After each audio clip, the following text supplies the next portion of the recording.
I don't necessarily live in the realm of impossibles because one, not only do I know who my God is, I also know who I am in the lineage of my God. Um, and if nothing's impossible for God, I feel like nothing should be impossible for me.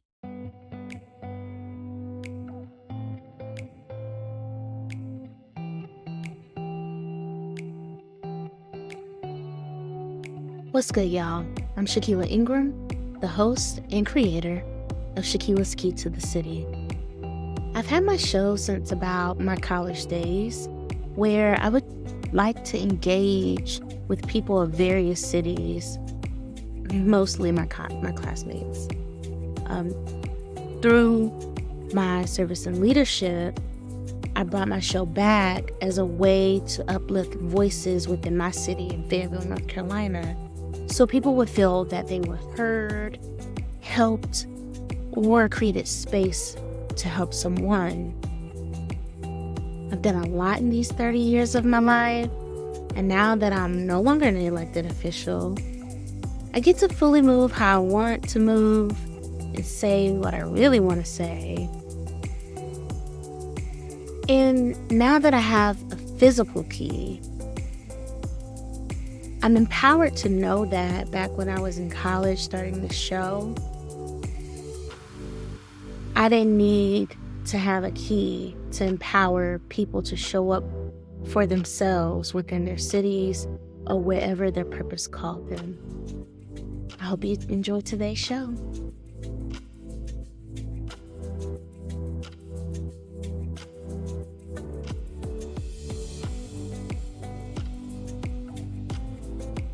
Ladies and gentlemen, welcome back to another exciting season of Hats Off Sister Talk, presented by my show, Key to the City. Today, we have the pleasure of having one of my remarkable sisters and women whose journey embodies creativity, leadership, and innovation. Our guest is an Afro-Latina of Haitian and Dominican heritage, born and raised in Boston, Massachusetts, and a young professional who has a passion for cultivating impact. From the bustling streets of Newbury to the iconic avenues of Fifth Avenue, she began her career in luxury fashion at age 15, setting the stage for a remarkable trajectory. After years of honing her skills in the world of luxury brands such as Fendi, Cartier, Longchamp in New York City, she ventured into the realm of entrepreneurship in 2013. She founded the Vogue Agency, a luxury branding consultancy dedicated to helping entrepreneurs achieve their dreams through branding and design. But her journey did not stop there. Fueled by a relentless drive for innovation, she pursued not one, but two master's degrees from Savannah College of Art and Design, which is also where I attended, specializing in luxury brand management and design management, innovation, and strategy. Armed with the knowledge and determination, she then embarked on a new venture, a tech startup aimed at fostering the HBCU culture by connecting alumni and students. And as an alumni from Virginia State University, an HBCU, her focus is to make a collective impact by leveraging technology and the power of community through social media. As the creative director, visionary, visionary leader, and founder, our guest influence extends well far beyond her professional achievements. She is a world traveler, a 2023 semifinalist with Black Ambition Prize competition, and a proud member of Invest Atlanta's Women's Entrepreneurship Initiative under Mayor Andre Dickens, where her work has been seen on Essence, New York Times, and Black Enterprise.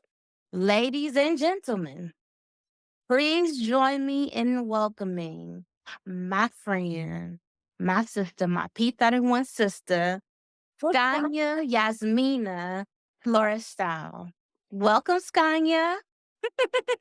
Wow, what an introduction. Did I do it right? I'm Mhm. so glad you could take time to be here with me today. And as we know, when you got a rap sheet like that, time like this is special. And we are gonna make sure you can get back to your day, rest, whatever you need to do, because we know that you are a busy, busy woman. So I would love to jump right in, Sky. Is that okay with you? Please go right ahead. Okay. So like, as I was like doing my research, I didn't know that you started so like young in the luxury branding space, right? And then I was like, she's now doing tech. How she comes here, going from there to here. And so can Right. you share with us like your journey from working in luxury fashion to becoming a tech entrepreneur with your startup and Vogue Agency and HBCU Made? Yeah, so I'm gonna try not to be long-winded because it's kind of a long story. But so I've always been into fashion. Fashion has is something that's like in my blood.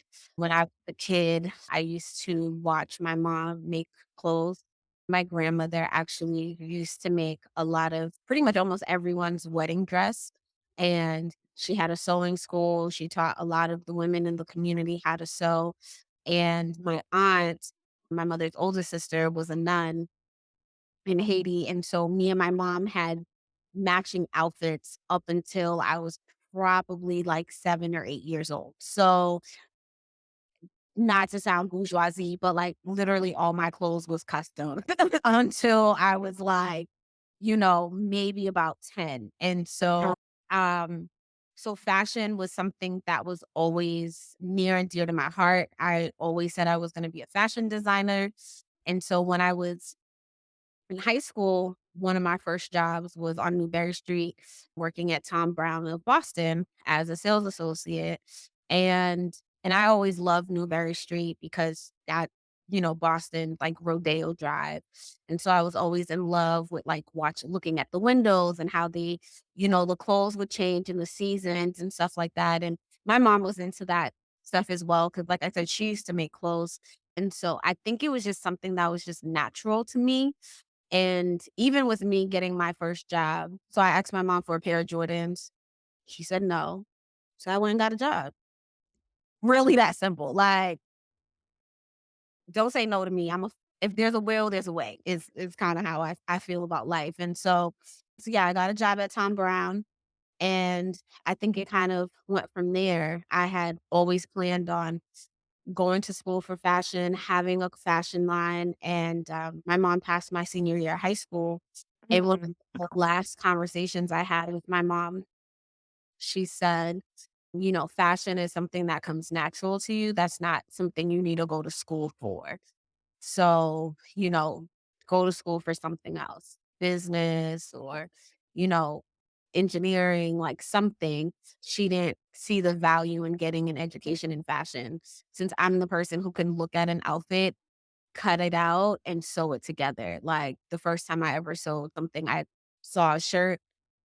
Actually, I think it was um, the Dominican parade, and I wanted to make a dress out of these Dominican flags.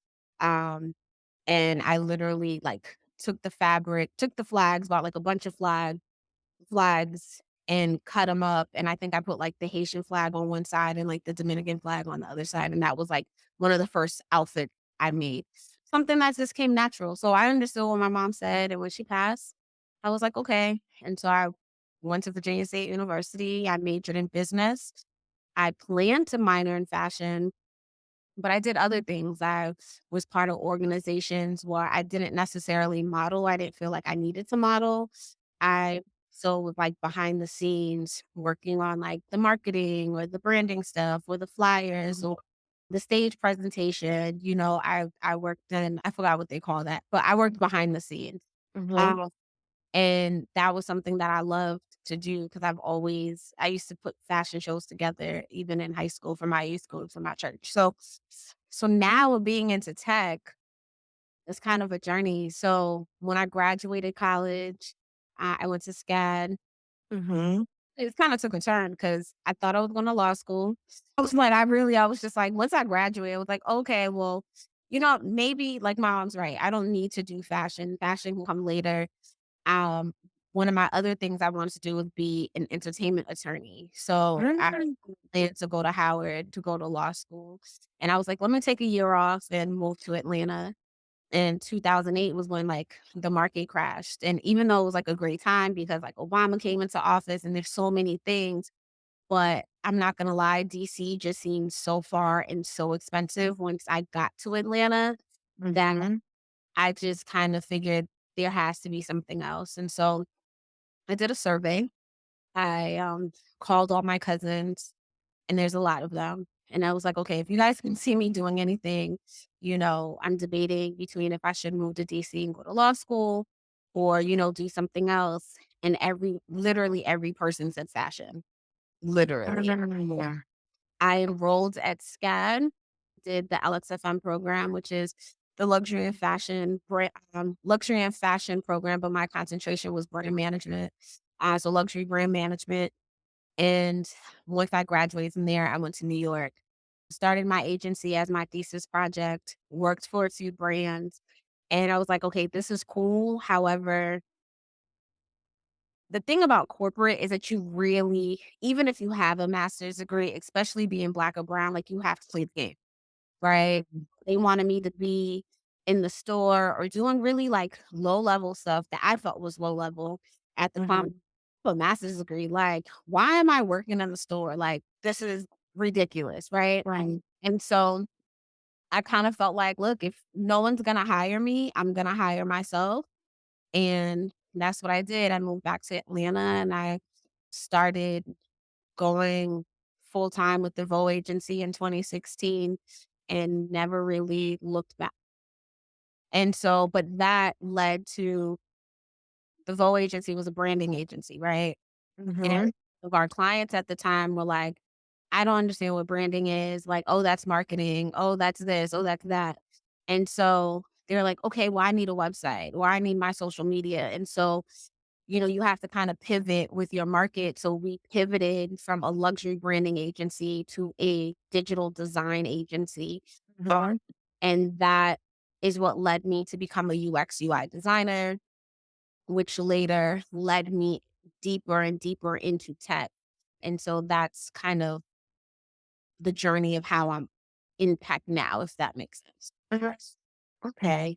So I have to ask, who and what is Tom Brown? Oh, so Tom Brown well, at the time, they only did shoes. So Tom Okay. Brown only had shoes, all types of shoes. So when Mhm. I was there, it was shoes. And then a year later, because I worked there for about 2 years, by year 2, they had, transitioned into ready to wear. And Mhm. so Tom Brown is still around today. I think he did Paris Fashion Week maybe last year. I think he did like some type of like comeback or something like that, or Mhm. maybe like 25 years or something of Tom Brown. But yeah, Tom Brown is one of those like bespoke luxury brands that if they're not like the Versace's and the Louis, but Mhm. and those are the brands that I consider in a sense mass market, but Tom Brown Mhm. kind of like bespoke. Gotcha. So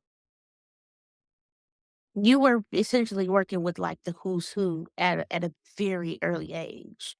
Yeah. That's awesome. So Skanya, you mentioned that you lost your mom in your senior year of high school. I can only imagine. Well, I can't imagine Like, but I can only imagine that that was hard to navigate. But I think what I know, like throughout, our friendship, I know like you'll tell me at certain times, like, oh, I got a message from my mom. I had a message Mhm. from my mom. At when did you start to feel like, okay, she's still with me from the time that you lost her to, getting older?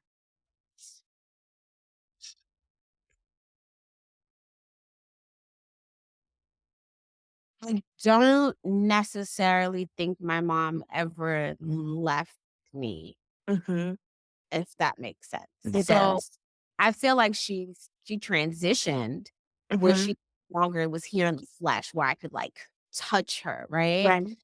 But as far as her spirit, her energy, the essence of who she was, I think is not only innate in me as a person as I grow and I develop, but like even after my mom passed, like it was weird. Like I feel like when my mom died, if I'm honest, I feel like it was this is gonna sound crazy, but I felt like I died Mhm. spiritually and Mhm. almost like adopted. It was almost like as if she, like, was living in me type of thing, Mhm. right? Like, her spirit transcended and, like, was living in me. So there was, like, a lot of because if I'm honest, I didn't feel like I was the best daughter growing up. Like, I was such a tomboy, even though, like, I was a tomboy who loved fashion, like, who loved things, but at the same time, like I was into sports. I was Mhm. in like, people always think this story's funny, but, like, when I say I actually took my mom to take me to try out for Pop Warner football, like, people look at me like I got 5 heads, and this is a real story. Like, they was like, I had a girl, not a boy, and she literally put me in modeling school, put me in acting school. She made me a cheerleader for 2 years. The girls from my on the team still hate me because they feel like I'm the reason why they lost competition. Because I was, like, like men. But then I get to college and my mom died, and I'm like, "Oh, well, I have to be a woo-woo." Like, Mhm. oh, like, why that Skanya would have never Mhm. won. Skanya was a ball player. Like, I played basketball. Like, that was never in a million years, like, they I thought I was going to UConn. Like, I'm Mhm. swimming in the NBA, like, oh, that, like, no, like, seriously, like, to me, as a kid growing up, like, loving basketball, Monica, she is I and I am her. I even went to prom with Spalding. I did. Okay. And like, if you see my picture and you see Boris Kojo in the movie, it's like, oh, like, she really went to prom with Spalding, right? Oh my goodness. But that was really my life, like, and I wasn't there for my mother. Like, when she was sick, my mom really got sick when I was in the 4th grade is where she lost her kidneys, and then her health Mm. started to deteriorate from there, and, she's going through dialysis, and she's going through these things, and it was like, "Oh, I got basketball practice, I'm out." Like, "Oh, you can't get me Jordan? Alright, I'm getting a job." So I was not really home in that Right. right? So I I felt very selfish and self-centered Mm. as when I look back at that time and, there was so many missed opportunities of conversations I coulda had with my mom or, like, lessons or last minute lessons that she could have taught me in those years, but I was so focused on basketball. I picked up track. I worked 2 jobs. I worked at CVS and at first Tom Brown, and then after I left Tom Brown, I went to Foot Action because I needed a discount on all my Jordans, like, I wasn't wearing heels. So I'm like, "Okay, maybe Tom Brown isn't the brand for me because I'm wearing J's, like, I would rather pay $45 for my Jordans." Like, so it was just kind of like those type of things that my mother in my home life wasn't necessarily important, and I felt like I was a disappointment.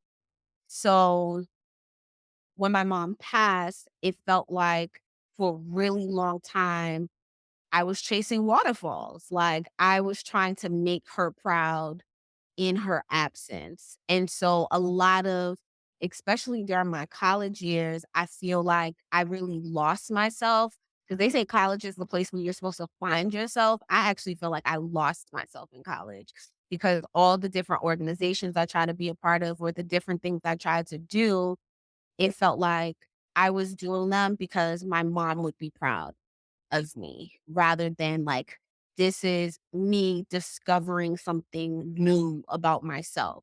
Like I got to college, I didn't even try to play basketball. I didn't even play intramurals. I didn't talk to the coach. Like when I say I didn't pick up a basketball till maybe like 10 years later.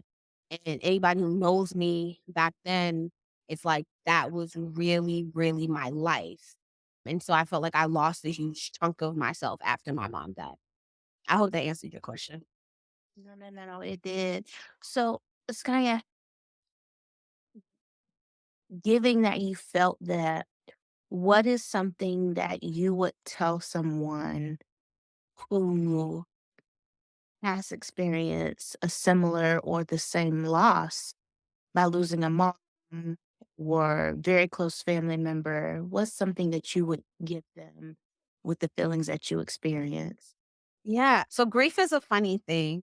And I tell people all the time, you have to go through it. You have to allow yourself to feel. December made 20 years since my mom passed away. And I had to come to a point where I was like, I can't do this anymore. Like, I can't grieve this woman anymore. Like, you know what I mean? And, but the reason why it took me so long is because I was truly in denial. Like, so for context, my junior year of high school, my mom was in the hospital from like maybe January to like April. And then I come back like the summertime I was working, and then my mom was maybe in the house maybe till like November, and then she was in the hospital till she died. So like a lot of my junior and senior year, my I would go visit my mom in the hospital and I would go to school and like nobody knew what was going on at home, right? Like I go to school, go to work. And so I guess I kept myself busy that when my mom passed, I didn't cry at the funeral. I remember looking at the casket like, who's that? Like, no, seriously, like who is that? Like the person in the casket did not look like my mom. Like at all. Looked like a completely different person. And it was like a weird time because like my mom and her siblings had like a weird relationship.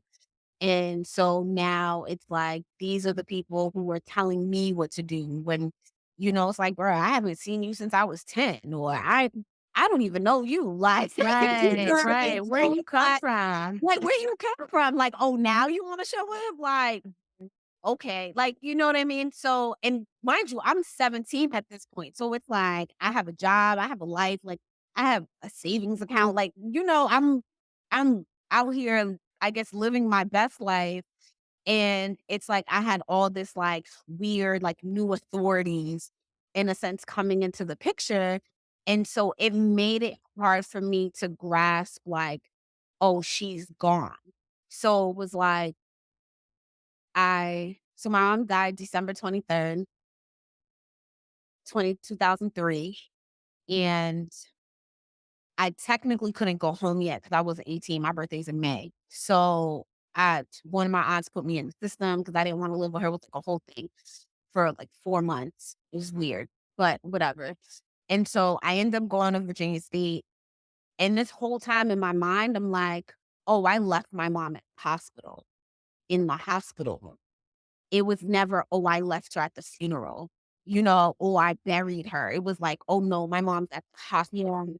And it Mhm. wasn't until I came back for Christmas break and it was Christmas and I was sitting in the house and the house looked exactly the same like my mom left it.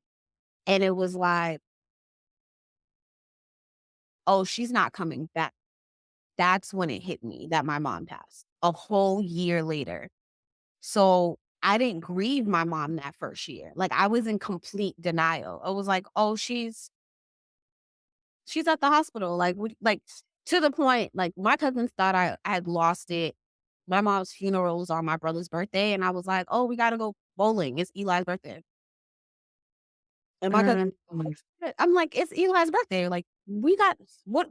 What do you want we to have do?" plans, yeah. Like, so I was completely like just disconnected, and so I think that's why for me it took me 20 years really to almost like come to terms with, like, the fact that my mom is really gone. Like, I didn't allow myself to cry. I didn't allow, you know like, I can tell you everything that happened at my mom's funeral because I was paying attention. Like, my uncle was up there giving a speech for, like, 45 minutes, and I was cracking up, like, "What's this talking about?" Like, you know, like, "What is Wait, what is he talking about?" Like, I'm like, I can Right. literally tell you everything that happened. I can tell you who was there. I could like I was just like, "Oh, we here." Like, Yeah. and just so any advice I would give is like literally go through it. Face it head on, allow yourself to feel, allow yourself to go through all the emotions because you're gonna be in denial. You're gonna be angry, you're gonna be sad, you're gonna go through all of these emotions, and it's okay to not be okay. I think when my grandfather died, it was the first time I felt like I properly grieved for someone that it took me maybe 4 to 5 months to really mourn him, and now literally every single time I think about Papi, I laugh. Like, I only think about the good times. Like, I had so many good times with my grandfather that I have not been sad about his passing since his funeral, like, or since, like, that 4 to 5, maybe 6-month grieving process. And so I just, I think about, things that happened when we were kids and even my last conversation with him, like, me talking about my grandfather and my mom were like, it's like 2 totally different things because I actually allowed myself to grieve. Gotcha. So thank you for sharing that. Looking at the culture you come from, the people that you come from, the woman that you come from. I know you are an Afro Latina, specifically a Haitian American woman. How do you incorporate like your cultural background into your work and leadership style? And I know you were saying like you found yourself living for your like to please your mom. Do you still like operate in some ways that like your mom would kind of want you to with that?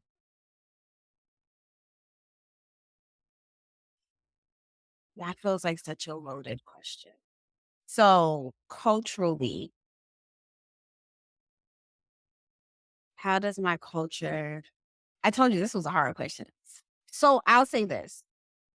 I think culturally, it the foundation and the fabric or just the cloth that I'm cut from, if that makes sense, right? So, I guess background or I guess to kind of make this make sense. So, my family's both Haitian and Dominican, and there's a few dichotomies there, right? So, the first one is being Haitian, I feel like my leadership style, where it's like there's a will, there's a way, really reminds me of the Haitian revolutionaries. where it was like "Kupetet kumekai," which means cut off all their heads, burn all of their houses.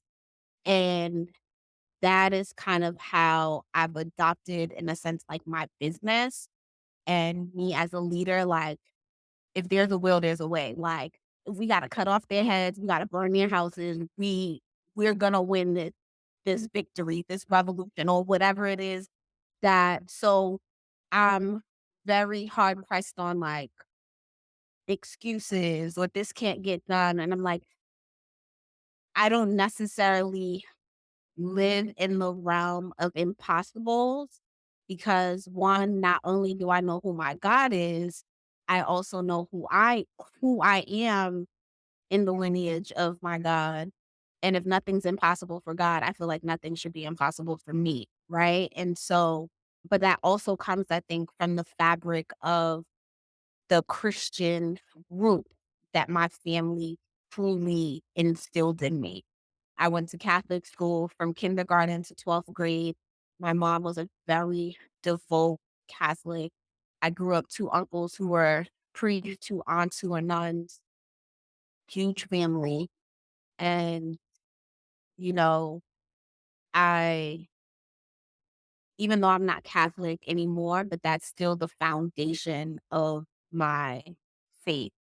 And then the second part is on the Dominican side, knowing that my grandparents escaped a massacre when they were killing darker skinned people in the 30s makes me even more proud that I know that I am supposed to be here, right? Because if they would have died back then that means my dad wouldn't have been born. He wouldn't have met my mom, and I wouldn't be who I am. So I think for me, I have a lot of pride in who I am, a lot of pride in knowing my history, a lot of pride in my family lineage and the story and the fabric that has brought me here. And even as a kid, like I've always been a history buff. Like my mom used to tell me Haitian Revolution stories as a kid, like bedtime stories. So it's like, you know, Wow. if you go to school, you learning about. I remember I got in trouble about this in the 7th grade. I We were learning about slavery in the US, and, I think they were talking about, like they were trying to show, like, the ratio of how many slaves per household, and I remember specifically the one we were talking about.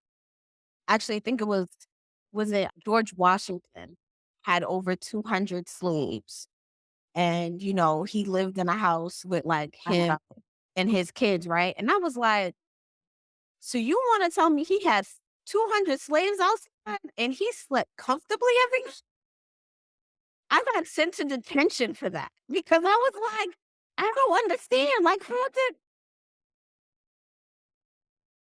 what do you mean? They didn't, like, revolt? Like, I don't know this." But that's because as a kid, I'm learning, like I'm learning revolution stories. I'm learning about Dessalines and Boyer and Toussaint Louverture and Henry Christophe and like I'm learning about all of these things at the age of like 5, 6, 7 years old. And so you can't tell me when you know your history, like that doesn't give you pride in who you are, you know? Absolutely. Absolutely. I agree. Mm. I think it also it instills belonging. As Yeah. you said, like, "No, I belong here," you Right. know? Wow. Right.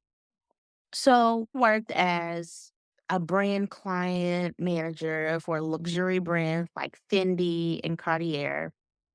How has that experience influenced your approach to entrepreneurship and leadership? And those are some big brands.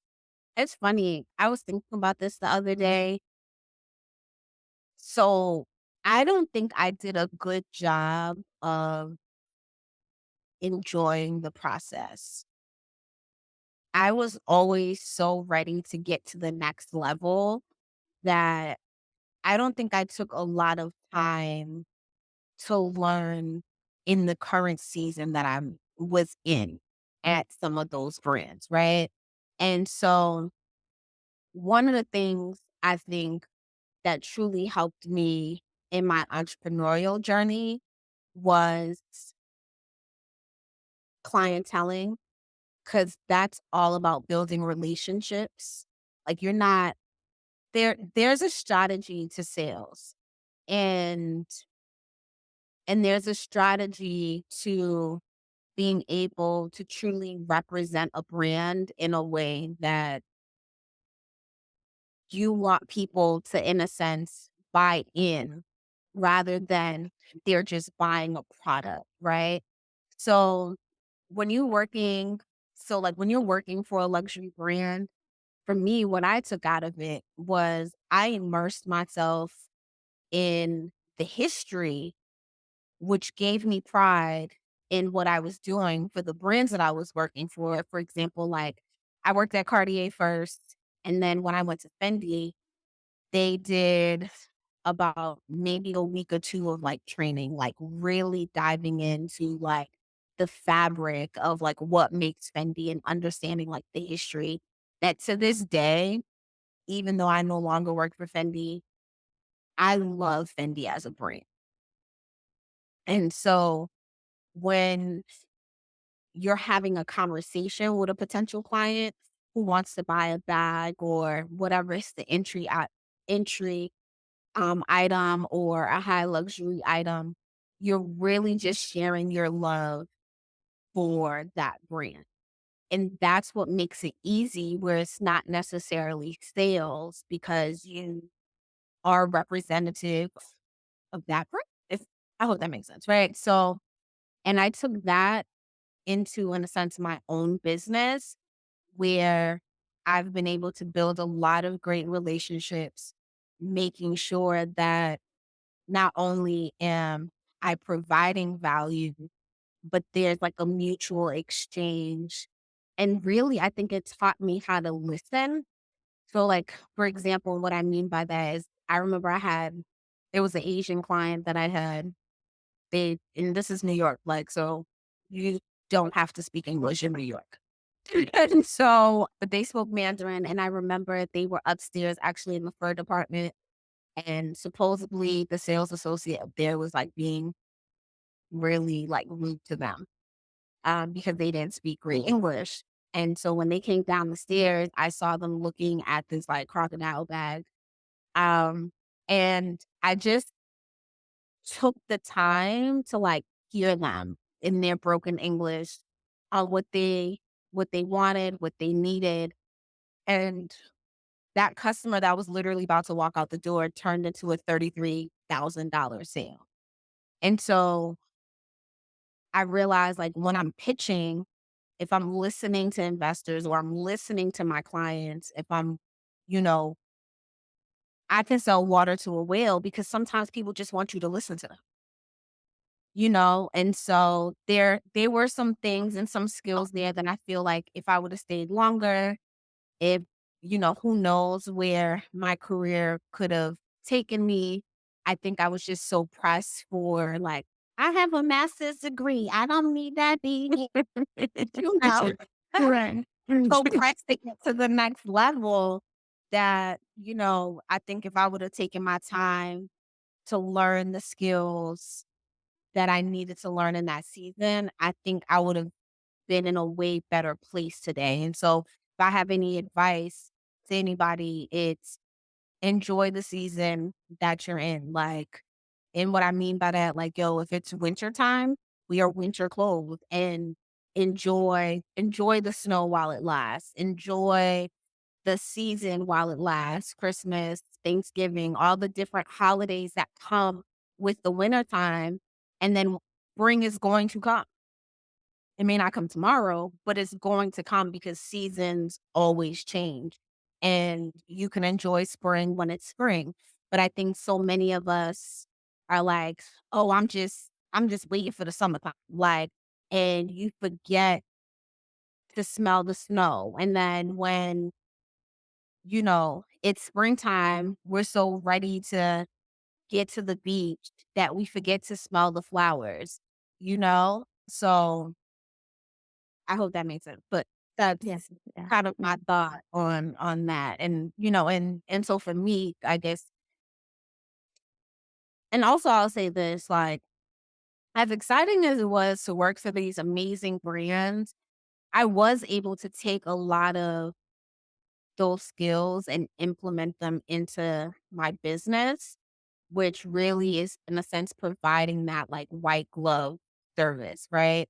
Going above and beyond in a way that is, it feels like natural. Like, for example, and I think this is something that, like, also, I think working in luxury came natural to me because of like who my mother was, right? So, like, if someone came to my house and I'd give them a glass like this cranberry juice, by the way, my mother would have a fit because you're supposed to put a plate under it, right? The way you set up your table, like etiquette, like these are all things that I learned at a really young age. We weren't doing that at Foot Locker. You know what I mean? Right. Whereas, someone comes into a Fendi store or Cartier, we're serving them the same way my mother would serve them if somebody was coming to our house. And so it gives you a sense of pride, but also to me, I feel like that's normal because that's the way I was raised. And so I've worked at the, White House black markets, and I've worked at the other regular shops, but I always found luxury to be home for me just because I feel like a lot of the values that these luxury brands have, these are values that I grew up with at home. I love how you use that white glove service. You don't see too many, like, people thinking in that mindset of providing service to others. So, you know that I, used to be on the Fayetteville City Council. I was elected official at one point in time in my life, and, Good thank you. accomplishment. Thank you. Hey, it's so crazy. I was just thinking about how I thought Mr. Nita, who is our mentor, was crazy because when we had one of our meetups, she was just like, it was like election time. And I think this is when, what's her name? She was running for governor. Oh, how dare I forget her name? She was running for governor of Georgia. Oh Okay. my goodness. Okay, Bruce. Yes, Stacey Abrams. Okay, Stacey Abrams. A different last name was coming to me. Okay, and so it was Jessica, and we all had a meetup. And Jessica had sent us this like voter guide, and this was like years ago, y'all. And so Mr. Dean was telling us, I want you all getting, start getting your minds ready to at least try to run for something.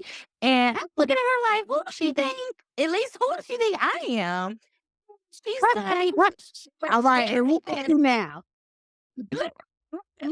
she was so serious, and I was just like, "This woman is crazy. I don't what." And so, yeah, that's our I think about it a lot. Like, I'm not saying, please, nobody take this as I'm running for office. I am not. However, it is something that I think about because it gives me so much pause Mhm. to know how lost and how ignorant this country is. It's Right, like, I say common sense is so far from common in this day and age. And what's happening in our politics, it's disturbing. Like, I'm not gonna lie, like, it's disturbing. After all the things that Donald Trump has done and said, not only the fact that he became president, that you're really considering him again? Like, and think he's about, gaining, and he like, what is happening in the real world? Like, I feel like I'm in the twilight zone. Like, that mhm, mhm. that doesn't make Thanks. And so, Mhm. I remember as a kid taking so much pride in like the office of like the president, right? Like Yes. it was the epitome of jobs, to be the leader of the free world, right?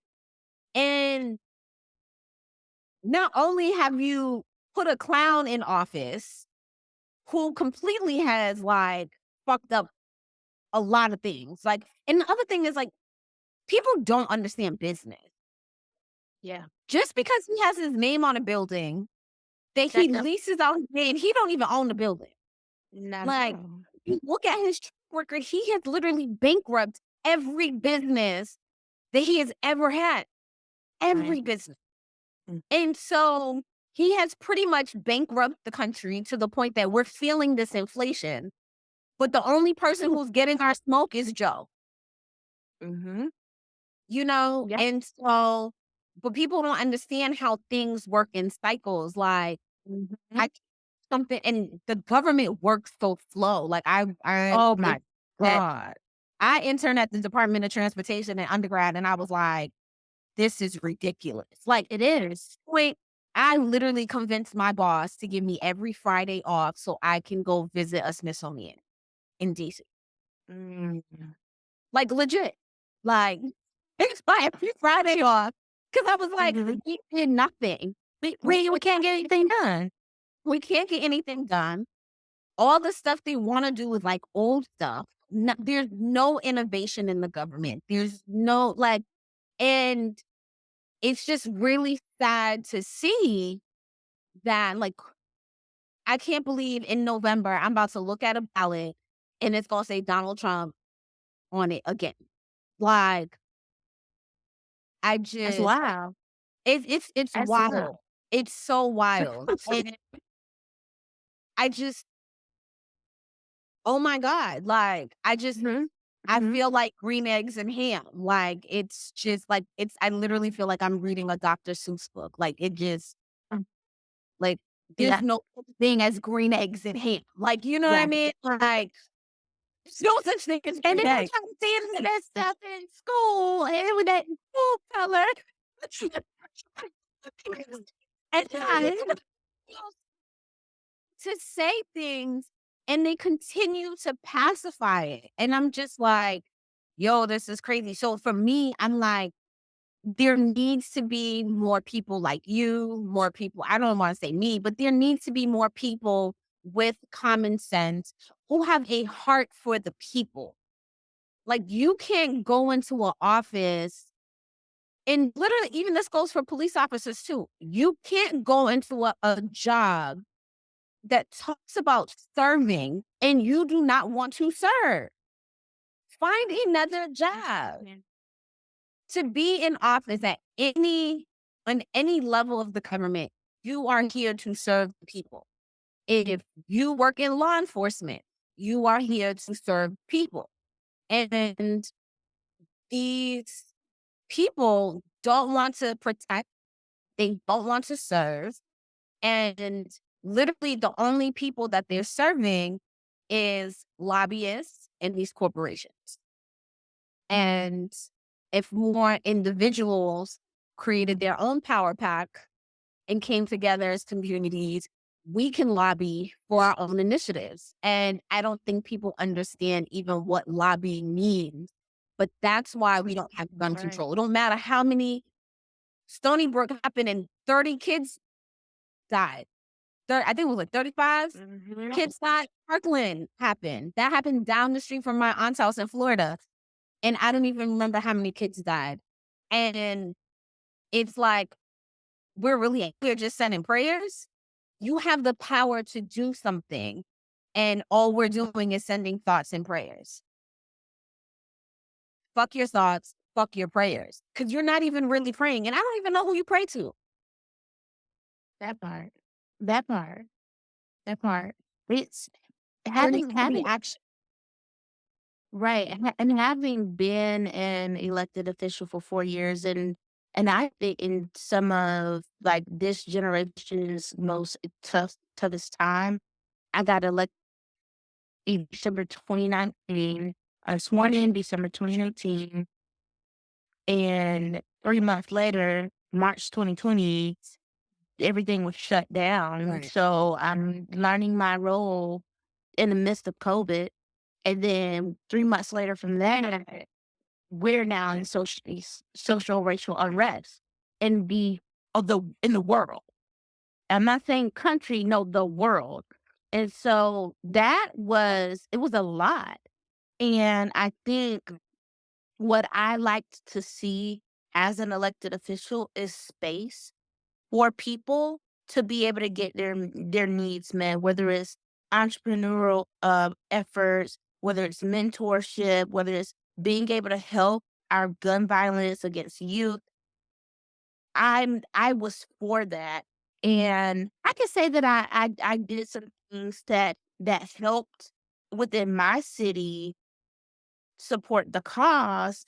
And I was very excited because you actually was a part of the city initiative that was under Mayor Andre Dickens, which was you were a member of uh, Invest Atlanta's Women Entrepreneurship Initiative. What was that like for you? It really it opened up my eyes to see what the city initiatives are. I think sometimes, like, when we live someplace, we like to, I don't say badmouth things or like badmouth the city, like, but everyone No, has that's what they do. opinions. Yeah, I think we all have opinions, and being a part of that program gave me insight into the different city initiatives that I didn't even know existed. I had been an entrepreneur for 10 years, and I thought Invest Atlanta was only to help people buy houses.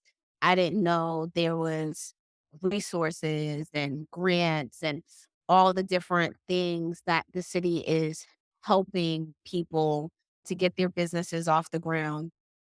And I think Andre Dickens is doing an amazing job with how he is not only just galvanizing the different pockets of the issues that need to be solved, but how he's really leading in the way of even delegation. Like, I was in a panel or a town hall that he had the other night, and I love the fact that, like, there were things that people would ask questions, and he was like, "You know what? I'm gonna bring this person up because I don't know the answer to that." And that to me is like the the epitome of a good leader. Like, you cannot be the smartest person in the room. absolutely. Actually, it's scary if you think you're the smartest person in the room, which is going back to Donald Trump, which is what makes him so dangerous because he doesn't think anybody is smarter than him. Like, to go back to your question, like, being a part of that program, really opened up my eyes to different things that the city is doing. And also, it was a sisterhood of women who we all had different businesses. And even to this day, even though our cohort was 2 years ago, we still have our group chats. We still connect with one another. We're still supporting one another. And I think, especially in entrepreneurship for women, not only at times, like, one, are we like less funded and less supported, but communities like we are really important to help you not feel lonely because entrepreneurship can be lonely. Like, it can, because you're on an island by yourself. Like, you have this vision, this idea that you're trying to bring to life. And as a woman, it's lonely, especially like it's so lonely because I feel like a lot of men don't respect female entrepreneurs. Now, there are the men who do, Mhm. but And a we lot thank of men, you. and we thank you, but there are a lot of men when, even for myself, when I have found challenges in my business, I may be having a hard day and I just want to vent to you, like, what this client did, or you know what? Maybe the last 30 days, I haven't had a client. And your response to me is, oh, get a job. That is probably the most diminishing thing that you can say. Like, and I get it, being a realist and, I get that. However, I prefer, how can I support you in this season? Do you need more clients? Can I make some referrals? Let me post my girl's business on my Instagram page? Or, you know, I was just talking to somebody the other day. They were saying that they need, let me make a connection for you. Like, you know what I mean? And even if you don't understand my business, you know, just telling me like, hey, you know what? I know it's hard. Don't give up. You're gonna figure it out. Right. Or like, let's pray about it. Let's surrender it to, like, there's so many different ways the conversation can go. And if you don't want to date me, tell me to get a job. That Is that a I said what I said I moment? said what I said, and that's when you will meet my friend Tone. And it was a little click. I My love homeboy, it. my homeboy Tone. I love it. But no, Yep. seriously, I think you hit it right on the spot. I spent 4 years with a mayor that wanted to act like they knew everything. And even when they was wrong, they acted like they still wanted to know everything. And so that was difficult. And also like for myself, I can act like a little know-it-all too. But I'm open enough to be like, you know what? I got it wrong. My bad. Right. Oops. And But they're not wrong. Taking accountability mhm, for what you don't know that you don't know, or even being open to a new perspective. You may be right, but there may be a different perspective. mhm, But sometimes there could be a different perspective, right? Like, and being open to getting feedback, I think is a really strong trait.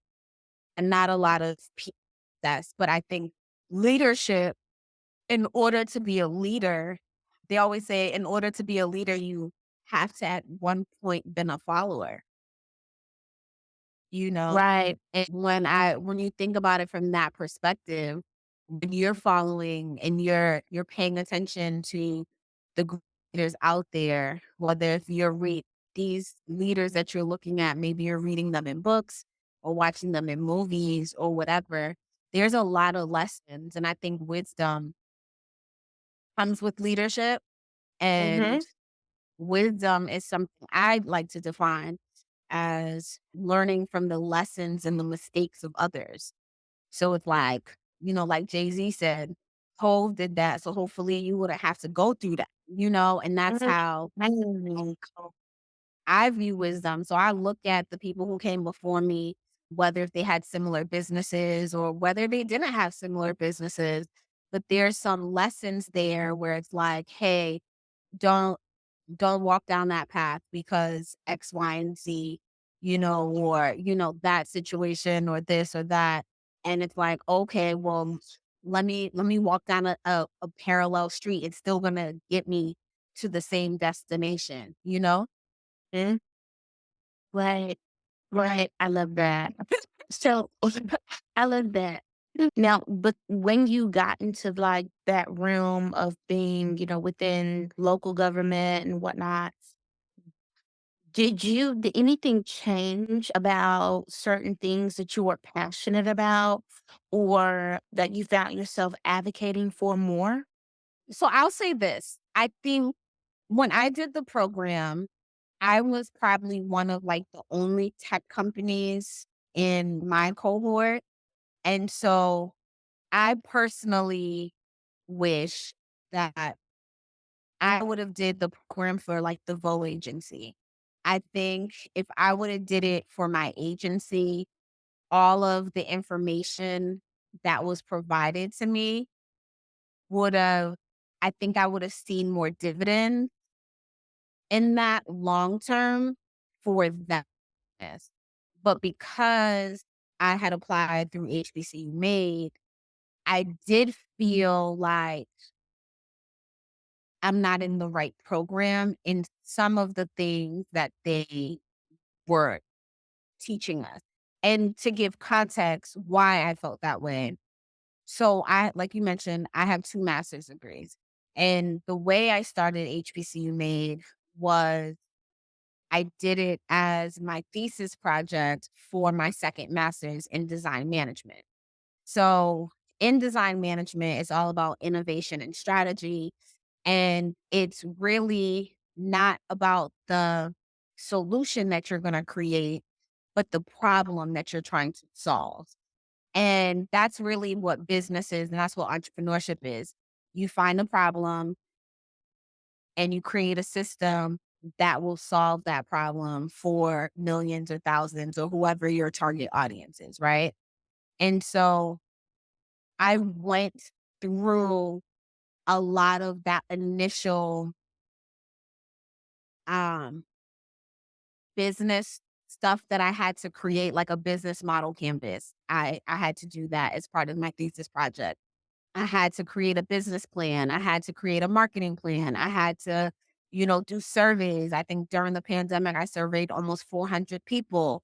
I had to do interviews and different things like that. So when I got to and they were like, "Oh, we need you to do a business model canvas." I'm like, "Oh, here you go," because I already did it. You know what I mean? So, but I didn't do one for the Vogue agency. So if I would have did that program with a different business, I think I would have looked at I would have felt in a sense challenged in a way because me doing it for HBCU Made, I already had a lot of those things already ready for HBCU Made. And then also a lot of the women in my cohort in particular were in fashion, were in education, were in other areas and other arenas that even doing a pitch competition where I have a social media platform compared to someone who's, selling or creating food for students in school, or someone who's creating sustainable fashion, or someone who's creating patches, or all the different businesses that the women had, we really weren't comparable. So it's like, it's hard to do a pitch competition. One person has a tech startup, one person sells pancakes, and somebody else does sustainable fashion. How do you judge them? Gotcha. You get what I'm saying? Mhm. So that was probably one of the challenges that I felt. And so I do wish I would have did it for with my agency. I think if I would have did it for Vogue, I would have reopened the business. Like we would be in a because we there was even a point like they help you get government contracts. And I'm like, well, HBCU Made isn't doing government contract work. Maybe eventually we can, but I'm like, okay, can I take this class for my agency though? Because Mhm. we don't need this. You know what I mean? And Mhm. that was probably one of my challenges. So, okay. Okay. Now transitioning from that, I know you mentioned the pitch competition. Okay. So, because of COVID, we saw a lot of resources become available to a lot of people. And a lot of times when certain resources do like this become available, there's a process, right, that the people have to go to get the resources. Mhm. But a lot of times what stops certain communities from going through the process is intimidation. So you've been a part of the Black Ambition Prize competition. You've been a part of pitch competitions, other pitch competitions. You've been a part of which was Atlanta's Women Entrepreneurship Initiative. Through those processes, like, did you ever feel intimidated? And like, how did you say, you know what, no, I gotta apply. I gotta at least try to apply and do this because I can imagine, like, that being a very daunting process. So, intimidated to apply? No. I think Skanya, is that Haitian background? no, well, I mean, I always feel like the worst thing somebody can say is no, right? The worst thing Mhm. they can say is no. But I'm gonna apply, right? And so if there's a resource that's out there, why not apply? The worst they can say Mhm. is no. So I don't have intimidation about applying. And I'm not gonna lie, especially with the assistance of Chat GPT, Scania can write anything. So, Absolutely. like, it it makes it easier in this day and age with, with AI to help you formulate your thoughts so you can write a cohesive sentence to answer the question in a way that's like politically correct, right? So so that part's not hard. The intimidation part comes from and imposter syndrome is real. Like I have crazy imposter syndrome. Like crazy. Mhm. I'm people don't know this about me, but I'm not a very insecure person, but I'm very like insecure. I don't know if maybe that like, like there's certain things that like so what I mean is like when I'm walking like in a room, I exude confidence, right? However, if I have to open up my mouth and speak,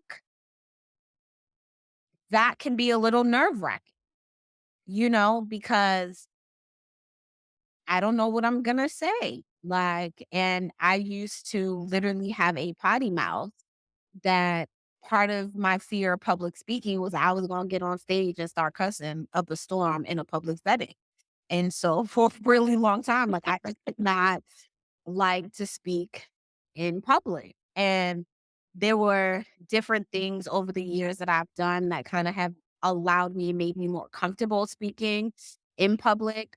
Pitching is one of them, but most people don't know this either. I actually coached basketball for 10 years. So, you know, coaching high school boys and in a sense motivating them and getting them to practice and then coaching them during their games, like those type of things made me a lot more confident just even being in that public setting, in a sense being a coach and being a mentor. So yes, I have absolute imposter syndrome, but one of the cool thing about these programs is they actually they're really holding your hand. So there's really nothing to be like nervous about. Like if anybody is thinking about applying for Black Ambition Prize, like you should do it. Truly. Like if you're thinking about applying for weed, like absolutely do it because you are in room like I mean, who knows? Pharrell might pop up on the call. I don't know. He pop up on none of my calls. But in if you get chosen, you're not only being chosen outside of like millions of people who applied, but that means people see something in you, see something in your business, and ultimately they're investing that in you. And they're gonna take the time to mentor you and coach you so that you no longer have imposter syndrome. So I think fear of just applying, like you put in shackles on yourself that God did not put on you. So like it does not hurt to apply. I love that. You put shackles on yourself that God didn't even put on you. You better, girl. Okay. Right. Okay, Skanya. So HBCU Made, which I love, love, love. Your tech startup aims to connect HBCU alums and students to make a collective impact. What are some maybe success stories that you may have or some struggles that you have had as a female tech founder? Oh, Lord. Dios míos. That's a question. So I had a business before and I don't know, for some reason, even though like the first few years of like the Vogue agency was like a struggle in a sense of me trying to find my footing. However, it was not as challenging as this. There's especially being a non-technical founder, like this is probably one of the hardest things, or I won't say hardest, one of the most challenging things that I have gone through. And I've kind of gone through, in a sense, a cycle. Like, some of my friends have seen me try to build the Vogue agency and the struggle there.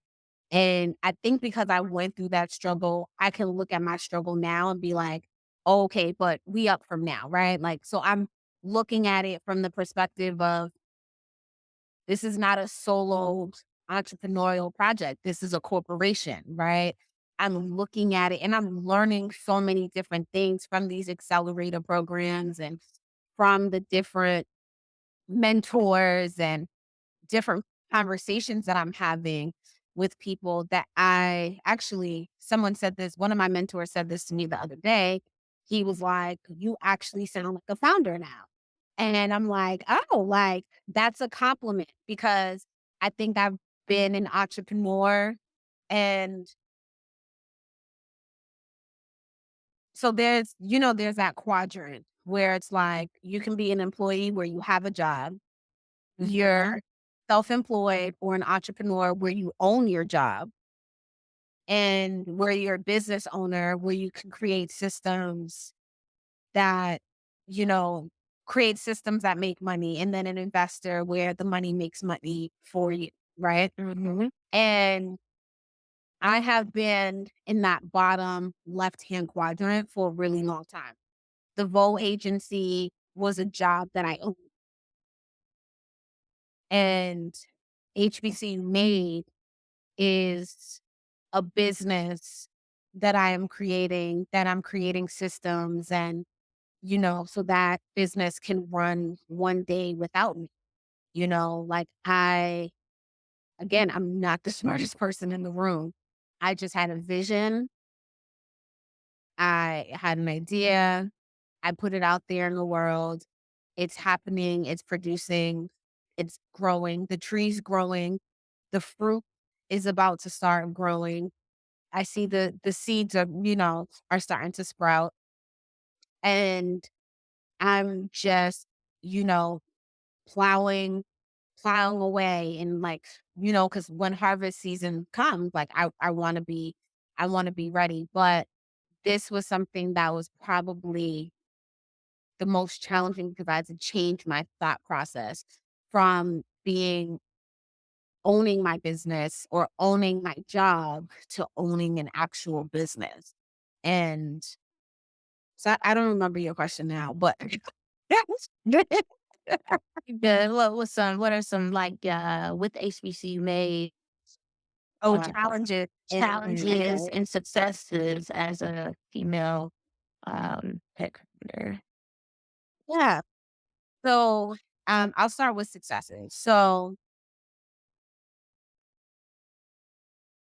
one of the things we started to do was community activation events. And I started doing those because even though like we had beta out for a while, we are ultimately in the community business. And so wanted to make sure that we're creating impact by the type of event that we do. And we're bringing people into the room so that they can network, meet new people. And so this is one that I'm really proud of. One of our advisors, he was like one of our initial advisors who was on our advisory board, met someone at our first HBCU mixer, and he is now engaged to that person. And I think that's beautiful that we have our first HBCU love story because there will be a dating component in our platform. And so it's just amazing that the connections that people are having through our events, even though our app isn't actually out, but we are still bridging those gaps. And so that to me is important. Another success is last year we did a hackathon with Wix. And, you know, I have worked with Wix or doing Wix websites for well over 10 years, maybe 12 years. And actually meet the executives of Wix, not only to meet them, but to have our participants, students from Clark Atlanta and A&T actually get to sit down with like the director of development of Wix is insane. That's like unheard of, right? And so those type of corporate gaps that we're building between students and alumni and actual corporations, those are also success stories. So it's not just about creating a collective impact.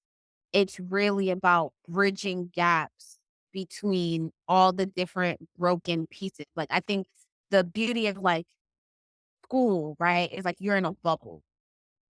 But once you leave school, once you graduate, it's like you're in a bubble of your own, right? And there's the way to connect the dots sometimes if you don't have those relationships, especially maybe your first job offer is in New York and you're from Mississippi. And even though you went to Howard, you may not know anybody in New York. Maybe you have a few classmates that you met, but you don't have those like corporate relationships. You don't have, so now like you can go to our platform. Hey, there's a mentor or there's an alumni from Howard who majored in marketing, who is the executive at, I don't know, Victoria's Secret. And that's what you want to do. You can now connect with that person and you guys have some form of like commonality initially because you both went to an HBCU or you both went to Howard, or maybe you're both Greek or whatever it is. LinkedIn is kind of impersonal because there's no like, I don't even know if this person is this person, right? And then some people like check messages, some people don't. So what HBCU made point is to be in community and to make it personal so that we're bridging gaps between students and alumni, alumni and universities, the corporations and alumni students. So there's lots of different gaps and bridges being built with HBCU Made. And so that's something that I'm proud of success wise. And the app's not even out yet. So we're doing all of this. We're a tech company with no tech. That's but the app is coming out. The app's coming out actually in May. So I'm super excited to announce that. But we've been doing this grassroots and that's that's the power of what we've been doing. And going into challenges that was one of the challenges. Like I have a tech company with no tech. So we started off with tech. We had a beta in our initial launch. And then my CTO passed away and our developer who was working with the CTO quit. And here I am, big idea, big project, and I have a beta that's halfway done. And I've announced the hit, we're going to launch all these new features in 45 days. And not only is my friend gone, my business partner's gone, and I don't have a developer. And I've been bootstrapping this whole thing that I don't have any money to pay somebody to develop this. And so that probably was one of the most challenging things for me.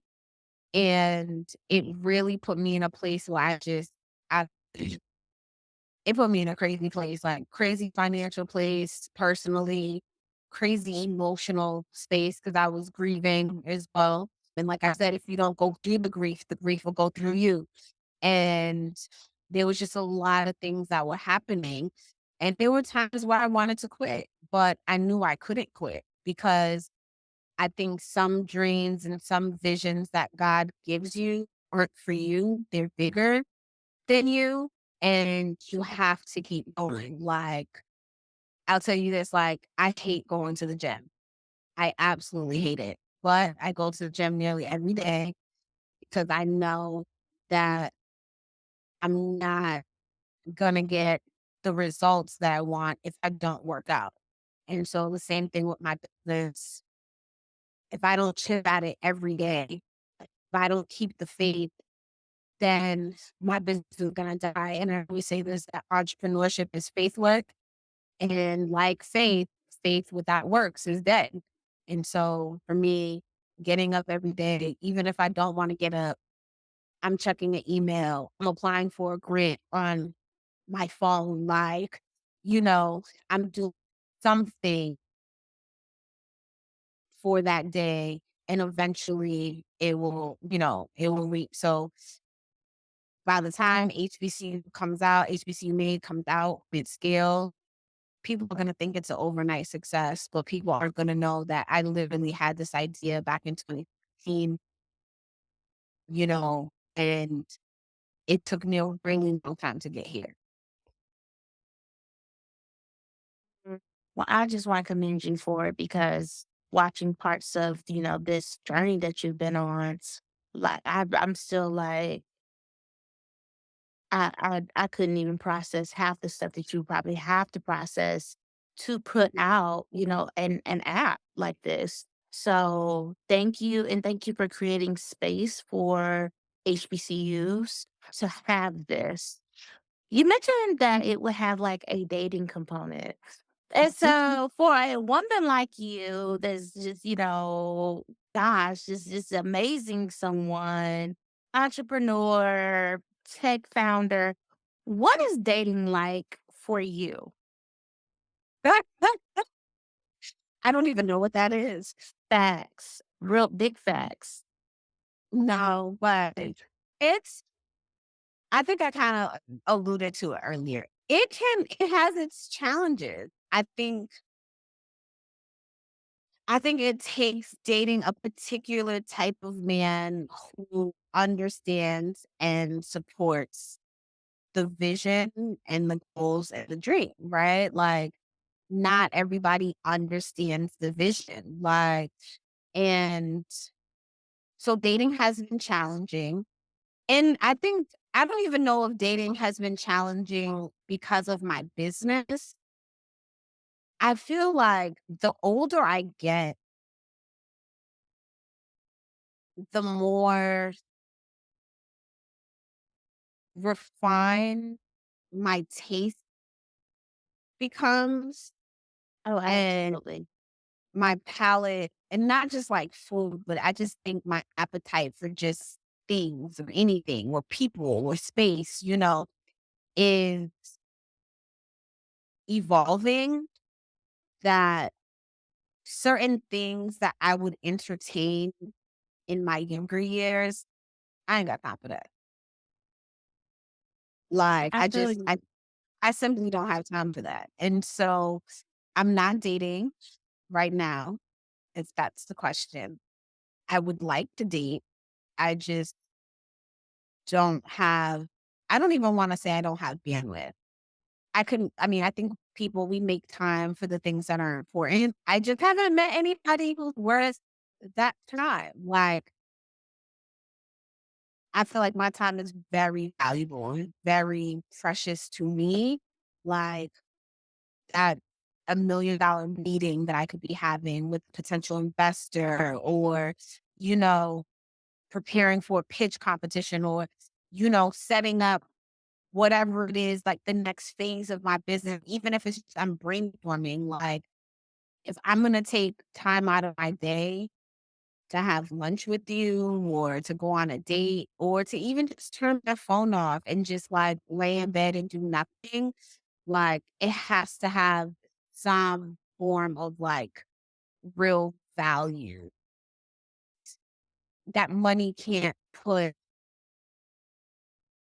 that money can't put a value on, if that makes sense. Like, It there's does. something It does. very valuable, right? Like, I'm Mhm. getting something out of this that money can't buy, you know? And I think those are the things that are kind of important. And it's funny because I hear all these podcasts and when we're like, oh, if he's not taking me out on a $400 date and this, like, I don't subscribe to any of that. Like, I don't subscribe to any of that. Like, that's cool. But as a realist, I know there's expectations that come with that.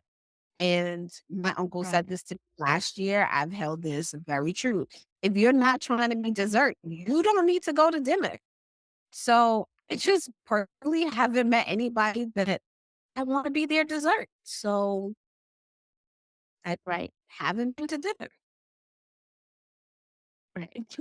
I agree. Like dating, it's a lot. It's a lot. And then after this whole Risa Tisa stuff, I don't even Girl, I girl. don't I don't I don't even know if I can. It's like there's a little bit of space of opportunity for it to happen, and I'm like, oh no.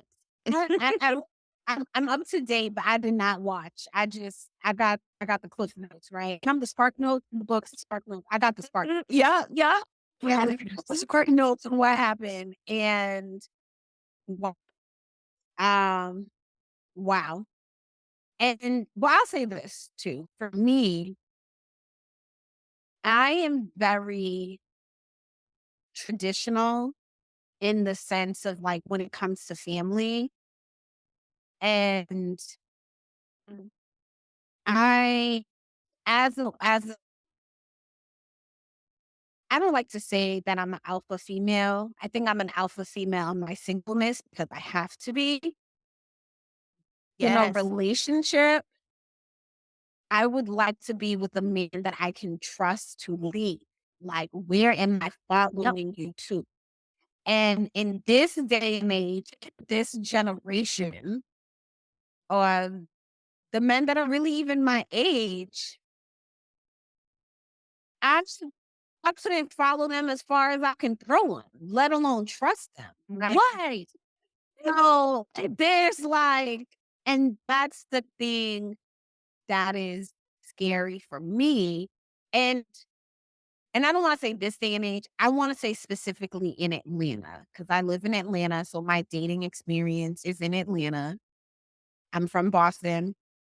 I dated some great guys in high school, like amazing, like absolutely. I think Boston has some great men. I've dated in New York. New York has some great men. I've dated in DC. However, in my adult years, I've spent probably my longest time as an adult in Atlanta. So I can only speak to my Atlanta experience. It'll be unfair for me to compare a date at 16 to 36. Like that's, that's ridiculous. But so in Atlanta, I can speak for, I personally haven't met a guy that there's mutual interest there that I would trust him in leading to the point where I would be submissive to his guidance, to wherever he's leading us to, that I would want to have a family with this person. I haven't met them. And I think sometimes I come off very like strong and like and Miss Independent, but that's because it's life, like not Yeah. because that's who I am, right? And or Right. that's how I want to be. It's like that has been my life circumstance. Like you Mhm. can't be a beta of your own life. Like what kind of shit is that? Like that's Right. so. Of course, I've had to at a young age put on my big girl panties and go out here and Mhm. figure it out. And Mhm. what I've done for me. And I hate when I meet men who make me feel like that's too much, Mhm. if that's too much for you, then right. You want me to chuck you the deuces and, and that's fine. But I have met that. And then I know a lot of my male friends who were like, I had people come and visit and I'm Haitian and Dominican. Like you come to my house, I'm cooking. I'm serving you, and they're like, "Why are you single? Wait, why are you single again?" So, like, I don't understand why you single. Like, I literally get this question all the time, and I'm like, I don't even allow people into that intimate space sometimes because I'm very protective of my peace, and people like Legion will take advantage of that, right? And so, I don't know, but I just haven't met that person. I haven't met my person. Same with me. Okay. So no, when people see me, they're like, "Oh my goodness, Shakeyla, you're so good at this. You work so hard. All these things." And I'm like, I just want to get married and be somebody's wife to a really, Right. really great man. You know what I mean? Like I just want to hold my man down. I'm only doing this because I have to, and so if I got to do it, I'm gonna make sure I'm gonna do it really well. Okay, so Skanya, listen, you have done a lot. You've helped hundreds of entrepreneurs create their own website through your online course. In this world where, we are seeing more people wanting to own their own business and, present their own brands. What are some common challenges that you've seen them face? So, what makes my class different or unique is that I actually really take you through like branding. Because I think most people, and I get this a lot, they're like, oh, I just need a website. And they don't understand what it takes to create a website or what's necessarily needed. They see that, you know, Amazon may have a site or they see this person has a site and they're like, "Oh, I just need a website." And the phrase that I hate, "Oh, I just need a small website." There is no such thing. There's no such thing. However, what people fail to realize is that there's a lot of things that kind of go in on like the branding aspect of it. And so what does branding mean in this retrospect when it comes to web design? Well, think about it in the sense of building a house. You can build a house. However, when people walk into your house, is your furniture going to match? Are you just throwing artwork on the wall? Is it just, like random stuff here and there? Or is it like well thought out? Is it cohesive? Is it, you know, where people come and they feel comfortable and cozy to, sit down and be comfortable at your house? Because I've been to people's houses where I refuse to sit there. Right. Everybody has had that person where they've walked Mhm. in your house and they are scared to sit down, right? Right. So, and then you also have those experiences where you go to people's house and you're like, this is cute. Like, and you have the experiences when you go into somebody else's house and you're like, "Oh my gosh, this is amazing. It's so well thought out." Like, "Oh my gosh, like your silverware matches." Like, it's a thing, right? It's a vibe. That's the same thing with creating your website. What's the 5 sensories matter, like touch, taste, smell, feel, like all of those things matter. And so what my course does, it kinda takes you through like branding aspect. And I like to say, I mean, it's called the luxury web design course because we're just not trying to get you to create a website or a small website per se. We want your website to look like a mansion of websites, if that makes sense, right? Like, I don't want it to just look like something we just threw together. And so there are thought out components, your colors, your textures, your fonts, the type of imagery that we're using. We're sourcing the right images, like we're using SEO, that we're even knowing like, okay, if you're a hair salon, how do we leverage SEO to bring you more customers? Or how are we positioning even something small as like there's photos on every website.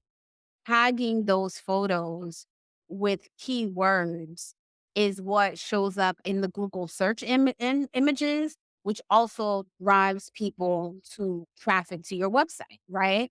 So, like, just different things like that, I kind of really dive in that way rather than just like, "Hey, this is how you create a homepage. This is how you create this, or this is how you create that." I really kind of take you down my path. Like, when I'm creating a website for any client, the first thing I start off with is not only client research or, understanding who the client is, gathering the data on what their goals are, but then I like to create something called a design plan.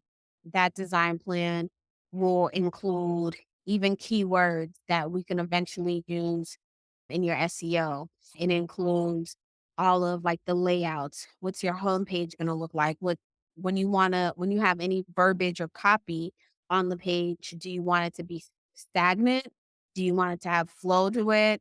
You know, how are we laying out the copy? Do we have any elements? Are we using lines or shapes or circles?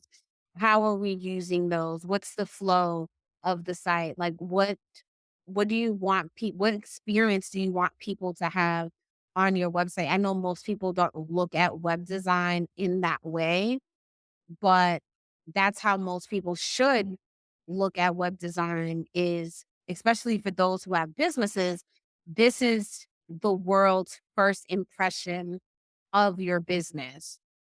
And so I've heard a lot people like I'm like, "Okay, well, who's your target audience?"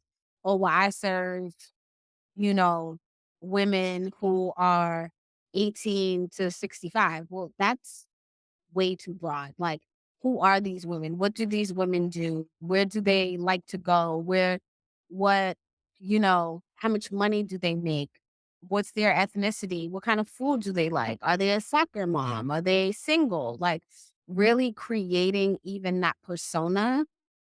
So, for example, you can take two businesses, you can take Target and you can take Walmart. And when you walk into the store, it's two totally different experiences, right?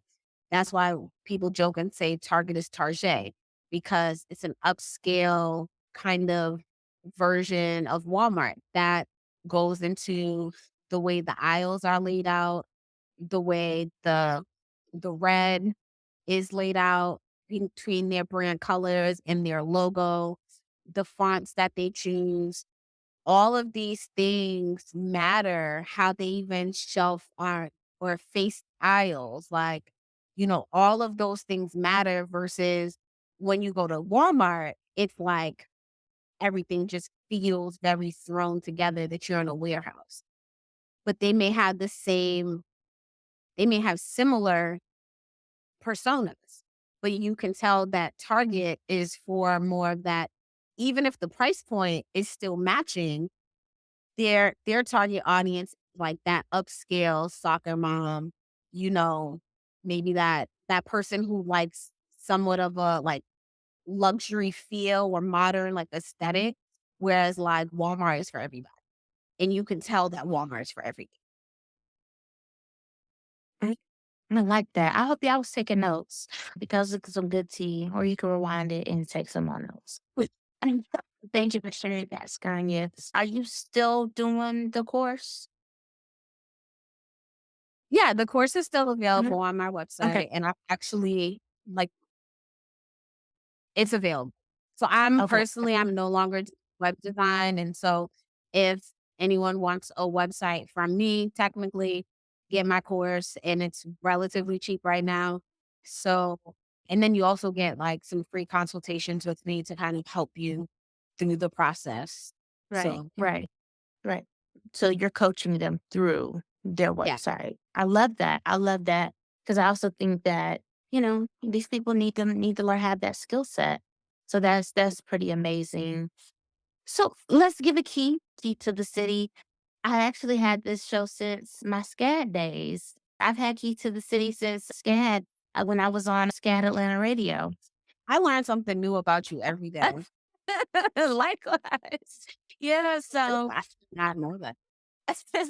so yeah, and a friend of mine, he's from Atlanta. He still lives there. When I got approved to have the radio show, they asked me for a name. I was like, I don't know a name. And so I was literally on MARTA I was on my way to, like I think I was on my way to the Lenox Mall to go see a friend, and I was texting him, and I was just like, I don't know what to call the show."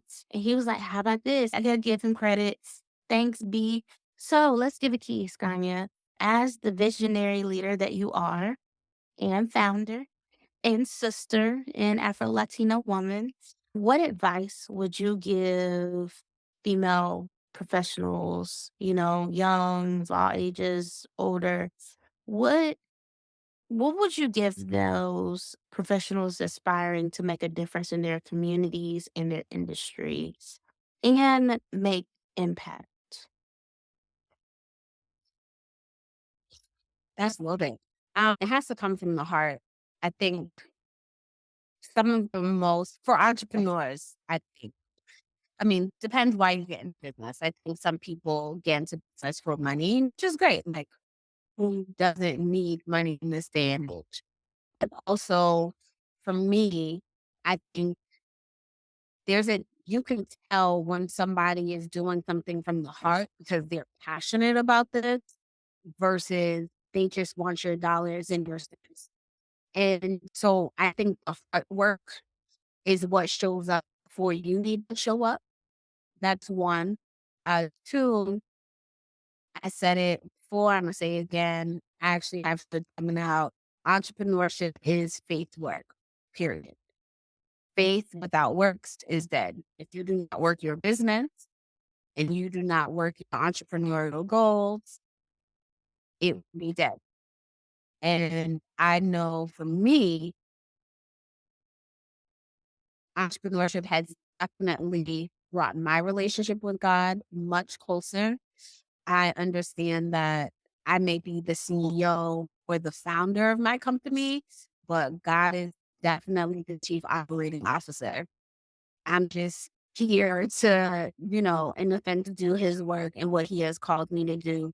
And I think that's where the heart work comes into play because it's purposeful and it's purpose driven.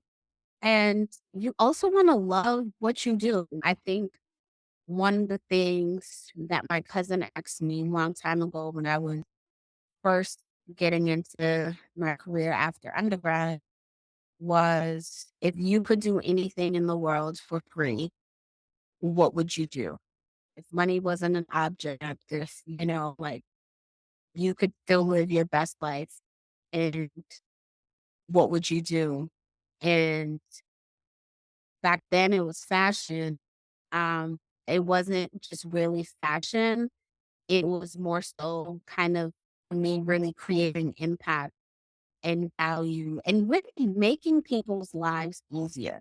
So like things don't gotta be that complicated.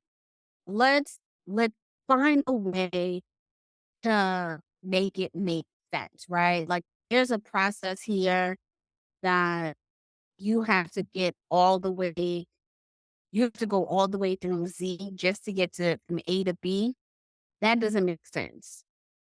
Let's take a step back. Let's figure out how we can be efficient and actually just get from A to B. And we don't have to go around the world and back again.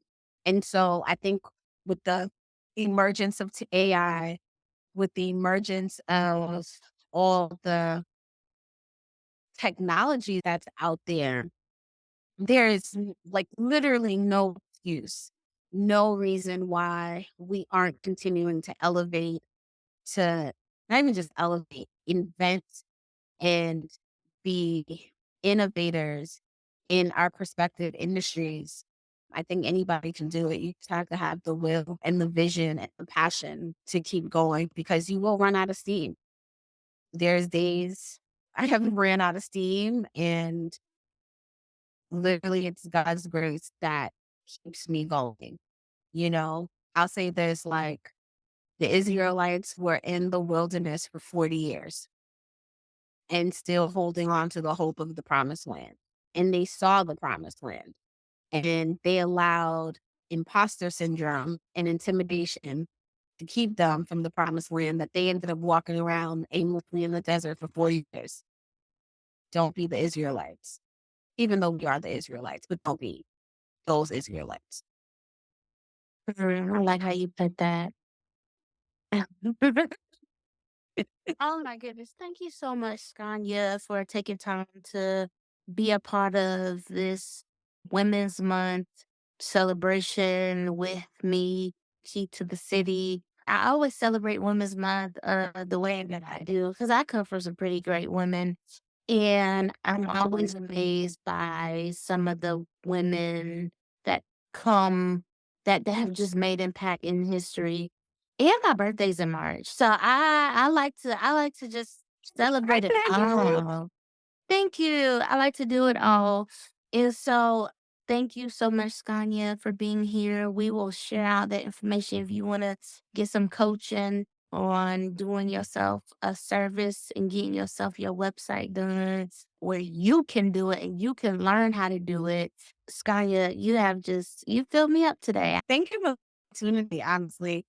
I'm just here home today, just chilling. So I hope I wasn't too raw. No, I love it. I love it. I told It's you that I can say. Listen, you can say any and everything you want on this platform because it is my platform. And we say what we say on this platform. We mean what we say.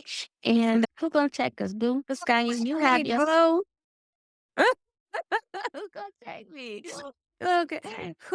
So Skanya, you have yourself a beautiful day. I love you so much and thank you. And gotta give a shout out to Miss Anita for connecting us them years ago. I can't wait till she see it. I can't wait till she Yeah, sees it. so much for the opportunity. Love you too. This is Um, great. And I'm super excited. I am honored to introduce our esteemed sponsors whose generous support make this month possible. Cursive is the ultimate destination for statement makers. Cursive has been a staple in downtown Fayetteville since 2005, offering a unique collection of home accents, personalized gifts, and accessories. Cursive celebrates individuality and self-expression, which I am all for.